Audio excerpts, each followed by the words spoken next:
The information and opinions expressed in this video are of a general nature and are not intended to be investment advice, research, or recommendations.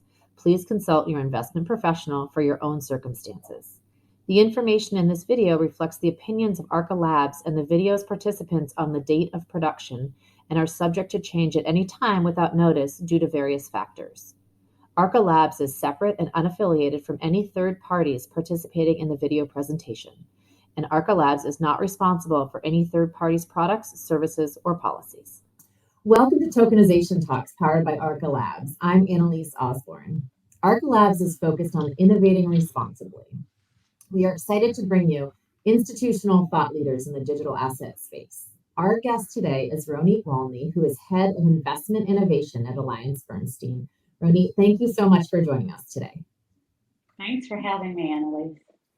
And I do want to say that I had the opportunity to visit Ronit in Nashville a few weeks back, and we should have more blockchain companies and conferences in Nashville. I would love to hear what you are doing at AllianceBernstein and how you're approaching the digital asset space and innovation.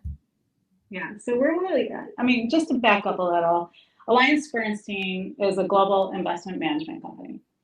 And so we provide high-level research as well as investment management services to institutions and individuals globally. So having said that, it's really important for us to understand what opportunities exist in the marketplace.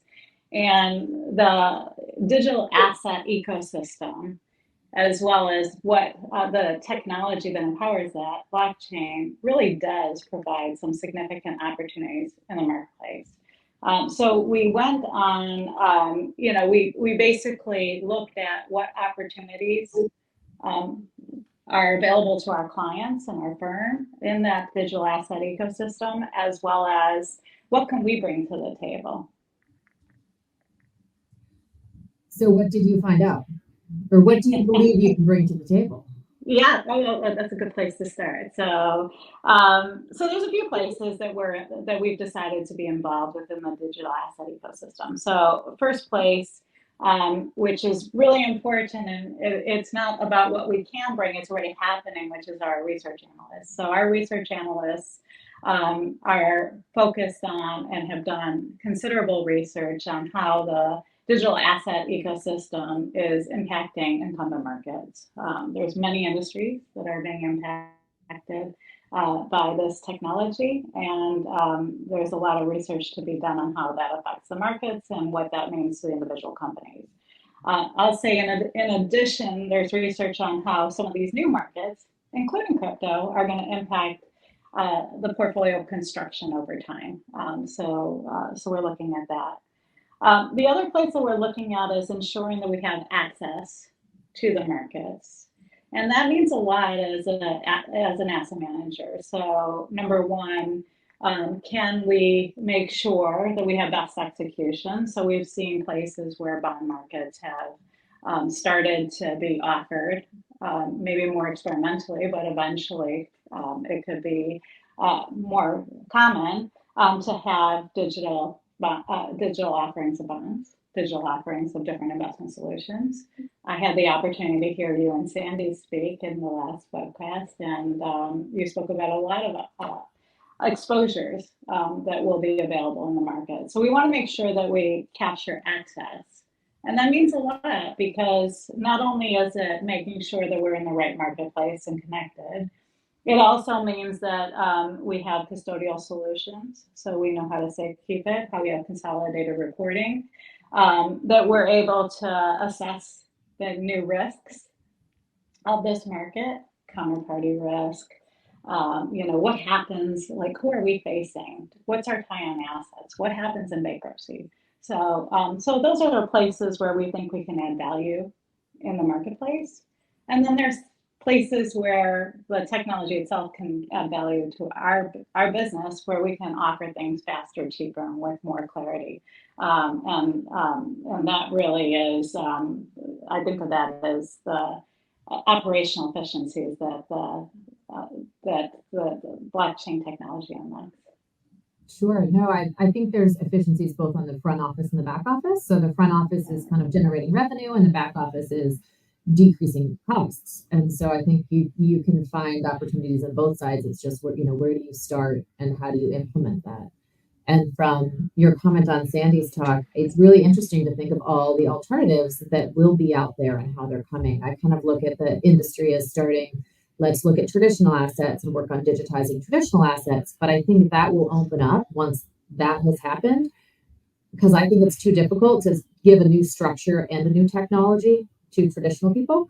So I think it makes it, but I think once that's opened up, then there's a lot of different opportunities out there that you can actually that you can create and that will be created. And I think what's happened in the crypto market, though it is not, they're not necessarily all regulated digital assets that we're talking about. It shows you some opportunities within DeFi of how we can play more strategically, I guess, in finance, which has happened as well. Like I started in CMBS, and CMBS decreased the cost of financing for mortgages, for lending. So I think there's different, efficiencies we'll find. But I'm supposed to be asking you questions. So no,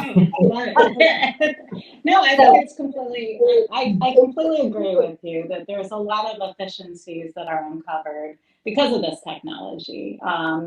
If you look, early on in my career, I worked in operations. And when you actually look under our financial system under the hood, there's a lot of different systems connected by I call it duct tape and band-aids. Many different systems that don't speak to each other where we figured out ways to connect it, but there's huge efficiency gains to be had just by changing the clearing method, and that's happening already, as well as how we communicate across the financial industry. If you look at, so much went into payments initially, right? Not Exactly. blockchain, but first so much went into payments, and look how payments have become much more efficient already. And I think with introducing blockchain into the payments world, they'll become more efficient as well. You had mentioned clearing. Can you tell us a little bit about what you're doing? In June, there was an announcement you have a project in Europe. Can you tell us about that? Yeah, so thanks for asking. And we announced a partnership with Allfunds Blockchain to effectively blockchain enable our European funds complex. So if I think about it, just as all of us are getting involved in the blockchain technology, and I mentioned where does it make most sense for us, we're going to have to learn how to interact with the technology itself. And the best way to learn how to interact is to do. So we tried to understand what projects would make the most sense from an efficiency gain perspective to start getting involved. And part of the process is to build a node on a blockchain, in this case, Allfunds blockchain, to be able to communicate fund subscriptions, redemptions, transfers. What we're looking to do is connect into a blockchain, get fund communication instantaneously when it's on the chain. Then ultimately that communication will straight through process to our back office. It also gives us the ability to build this node on a blockchain and learn all the different things that we can apply to other parts of our business. That's great. So is that in beta stage or is it going live right now? Or you're building We're in the process. We're building. We're building. I think that's great and very forward thinking about how you're approaching the space. So are you looking at projects within the US as well? So on the operational efficiency front, no, but if I think about some of the other verticals we're looking at within the ecosystem, one of the places that we're spending a lot of time is in ensuring access. I mentioned that, if the marketplace is moving out, then you would anticipate and that traditional assets will be available via blockchain as well as new exposures. We want to make sure we have access, and there's a lot to do before you show up and say, okay, I'm ready to get that tokenized money market fund that your firm has put out there. I need to know where I'm going to custody it. Because custodians aren't there's many custodians that are not traditional, and a lot of different parties along the way. So in order to understand the custodial relationship, I need to go through proper risk management, like risk assessment. What's my counterparty risk? Where is my assets? Before, during normal times, when it comes to trading, all along the way. So I'm learning. Our team is learning a lot about cold storage, warm storage, and what the different risks entail along the way. The other thing is, you mentioned DeFi. Just in general, it's amazing how big and deep these markets have gotten. It's very rare that you get to see a new market develop like this and get this network effect. It's really interesting to watch. But even in the DeFi market, we just went through a period where some counterparts were stronger than others. There was leverage in the market, so understanding what your risks are as you get into those markets are really important as well. Yeah, I absolutely. So spending your time on that, yeah. I had a question for you on public versus private blockchain. So, would you consider a public blockchain, or what is it? How are you thinking about it? So it depends on what the project is. So if I want access to individual securities, I would imagine that that's out in the public domain. But if for our operational efficiencies, so our fund communications, we're sticking with private permission blockchain. This is there's really no advantage in that scenario that we see right now of going public, and there's a lot of additional risk considerations. So it really does depend on what the project is. I would imagine that many of these markets that are developing will be available via public markets, public blockchains, and we should have access to those. But like I said, it's such a big ecosystem. It's a little hard at times to describe because it's like the whole market.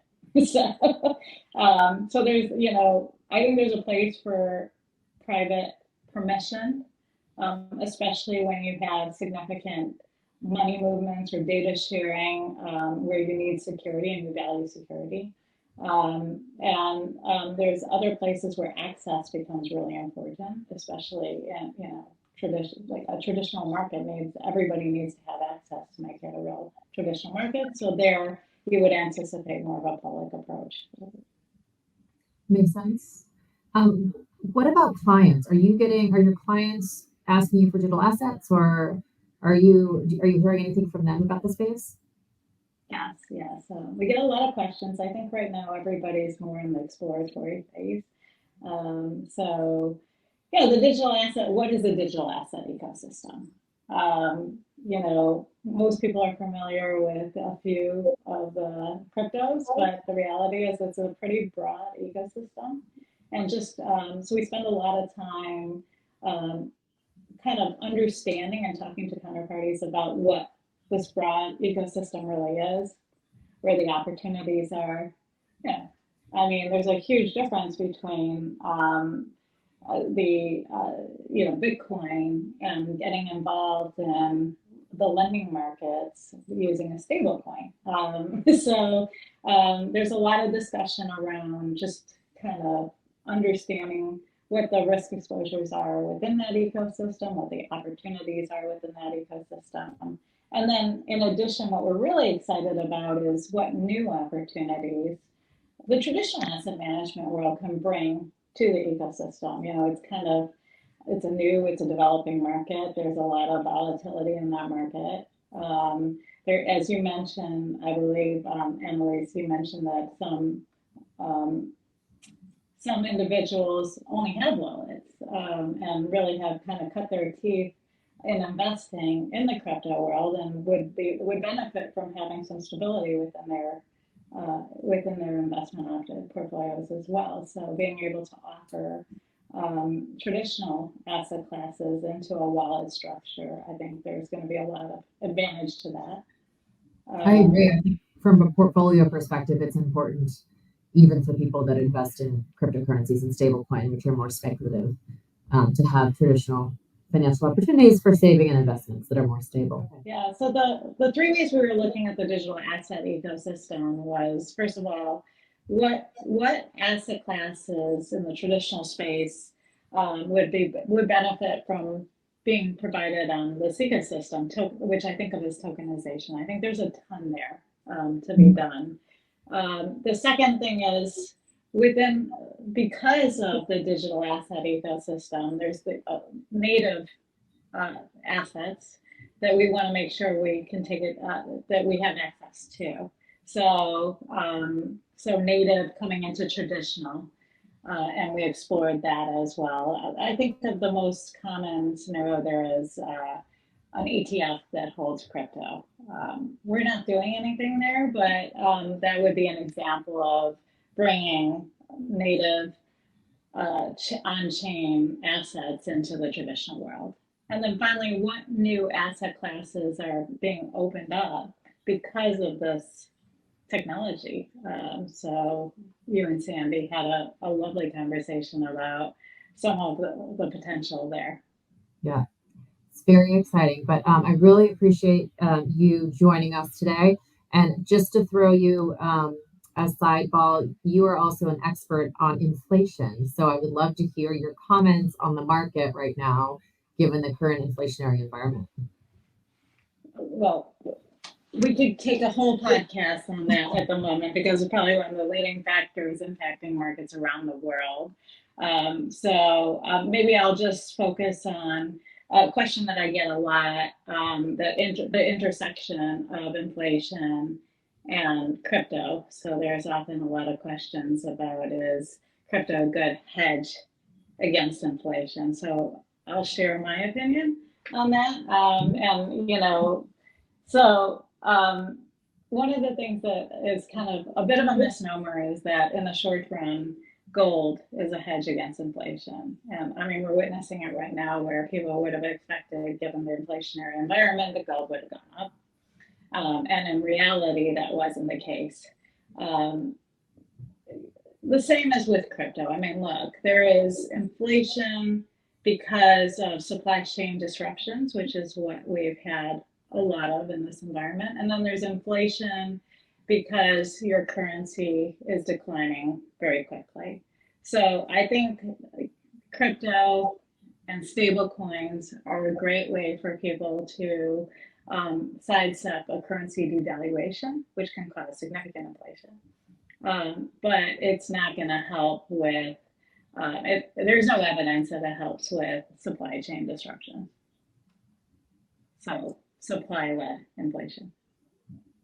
Fantastic. Well, thank you so much. This is great. I've learned a lot myself, and I really appreciate you being on. So thank you for having me. Of course. And thanks everyone for listening. So I hope to talk to you all again soon. Thanks.